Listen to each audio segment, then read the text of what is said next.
Elizabeth pressed her forehead against the cold window of her bedroom, eyes fixed on the screen of her phone.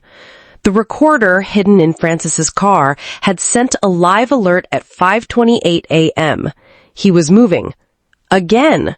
For the third week straight, he had left the house before sunrise without a word, without waking her.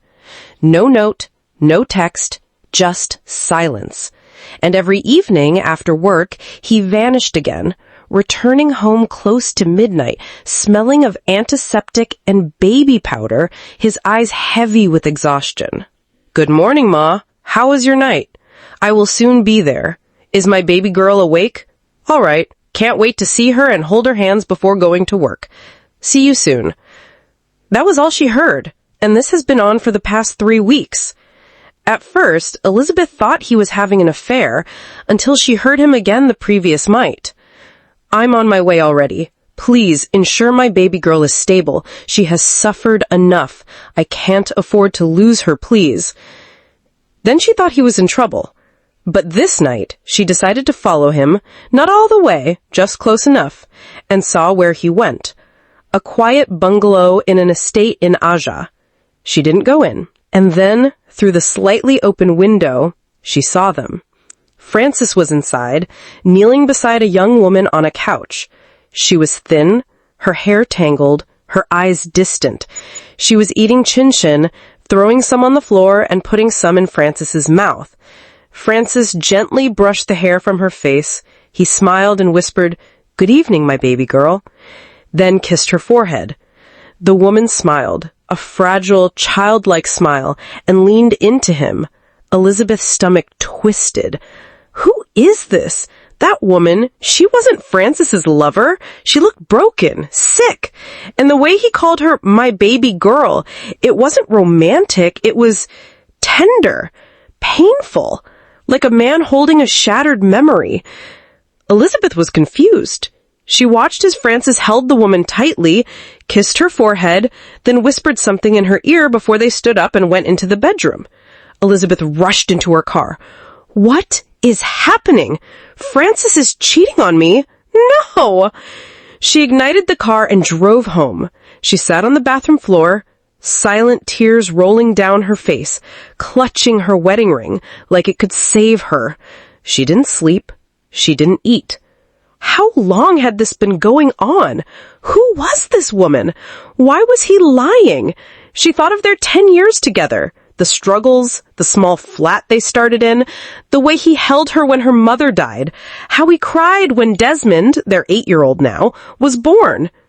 Was it all a lie? At 5:15 a.m. the following morning, she waited until Francis left, then followed him. She parked 2 streets away, heart pounding, and walked slowly toward the building. She didn't want to see, but she had to know. She stood in the shadows, staring up at the window. The light was on. She saw 2 silhouettes moving behind the curtain. One was Francis. The other was the woman. Then, suddenly, the curtain moved, and she saw something that made her blood freeze. An older woman in a yellow Ankara gown entered with a 6-month-old baby, stretching the baby forward to the young woman seated. "My dear, it's time. She needs to suck. Kindly breastfeed her." Elizabeth's world cracked. Was this his child? With this sick woman? Had he been lying to her for months? That older woman, could that be Francis's mother-in-law? She sat in her car until 6:45 a.m., watching him through the glass door of the living room, hold the baby, change her diaper, whisper to the older woman, then leave with tears in his eyes.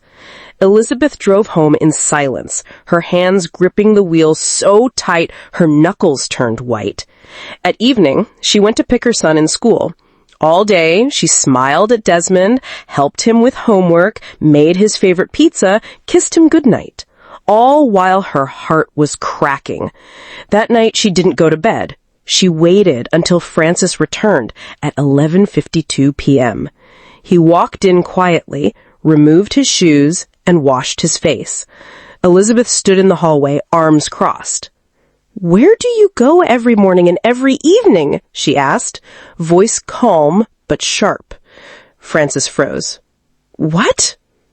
You leave at 5:30 a.m., you come back at midnight, you smell like hospital soap, you're tired all the time. I followed you. I saw the house. I saw the woman. I saw your in-law. I saw the baby.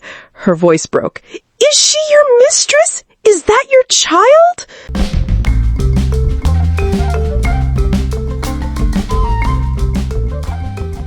Frances looked at her not with guilt, but with sorrow, the kind that goes too deep for words.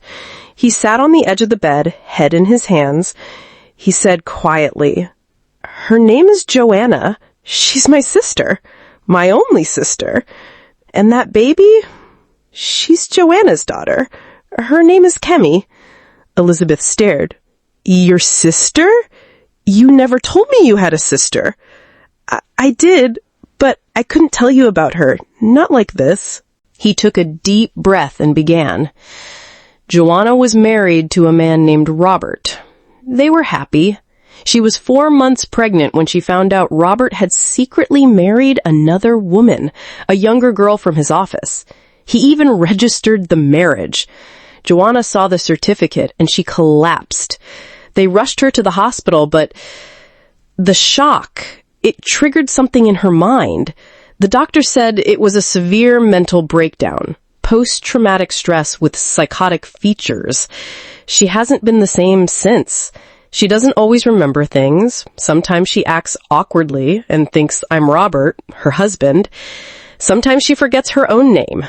After the baby was born, Robert's family threw her out.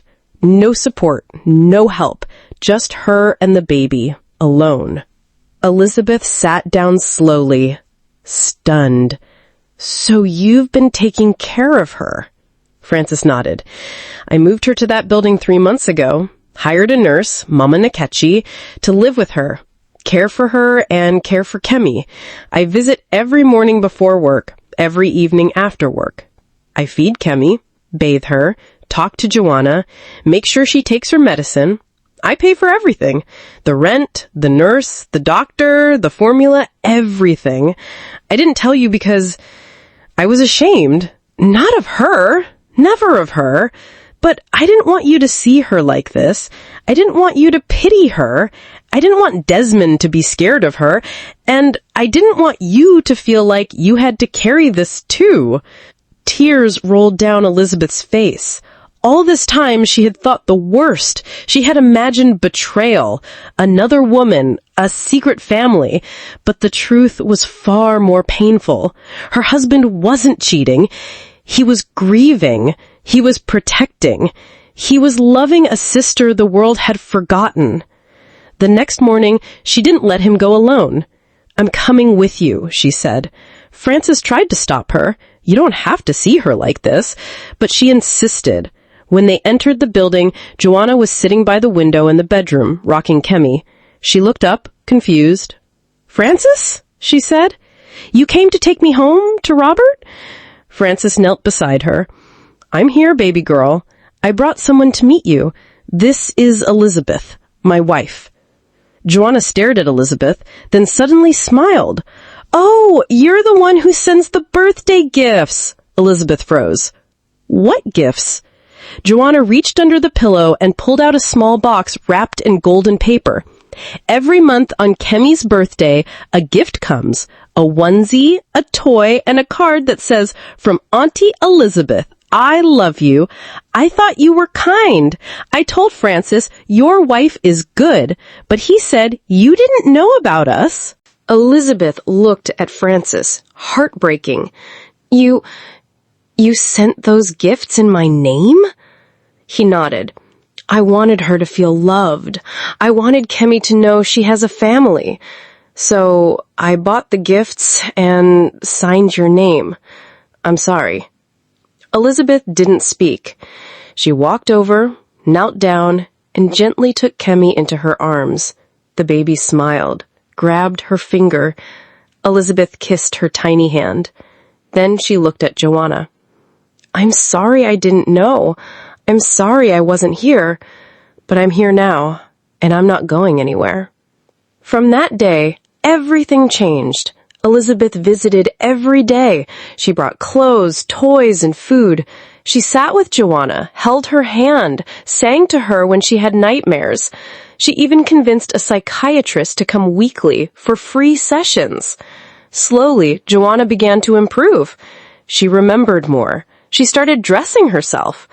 One day, she looked at Elizabeth and said, "You're really here, aren't you? You're not just a dream?" Elizabeth hugged her. "I'm real, and you're my sister now." Francis watched them, tears in his eyes. He had carried this burden alone for so long, afraid of judgment, afraid of loss. But Elizabeth didn't run. She stepped in. She didn't just accept Joanna, she fought for her. One evening, as they sat together in the living room, Joanna humming, Kemi crawling on the floor, Desmond playing with her toys, Elizabeth turned to Francis. "Why didn't you tell me from the beginning?" He sighed. "Because I was afraid. Afraid you'd think less of me. Afraid you'd think our life wasn't enough. Afraid you'd leave if you saw how broken my family is." Elizabeth took his hand. A family isn't broken because it's hurting. It's broken when no one tries to fix it. You were trying alone. Now we fix it together. Months passed. Joanna's mind grew stronger. She started painting. Simple pictures of flowers, birds, a man holding a baby. The doctor said she might never be fully normal, but she could live with dignity, with love. On Kemi's first birthday, they threw a small party. Balloons, cake, music. Joanna wore a new dress. She took pictures with her daughter and then looked at Francis. "Thank you for not giving up on me." Francis kissed her forehead. "You're my baby girl. I'll never leave you." Later that night, Elizabeth took the recorder out of Francis's car and turned it off. She didn't need it anymore. She had stopped looking for lies. She had found truth, not in recordings, but in sacrifice, in silence, and in love. She had almost destroyed her marriage out of suspicion, but instead she had saved it by choosing to see, to listen, and to stay. And in the end, she realized something powerful. The deepest love stories aren't about passion or romance. They're about showing up for the broken parts, about calling a sick sister my baby girl every single day, about being the hand that holds on when the world lets go. Francis wasn't hiding a secret life. He was living a hidden love. And that love, once seen, changed everything. Hello, thanks for watching. If you enjoyed the story, kindly give it a big thumbs up. And do not forget to subscribe if you have not subscribed. And remember to hit the notification bell so you don't miss any of our amazing stories. Also, if you enjoy it, share it. Do not enjoy it alone. And leave a comment. Until next time, bye.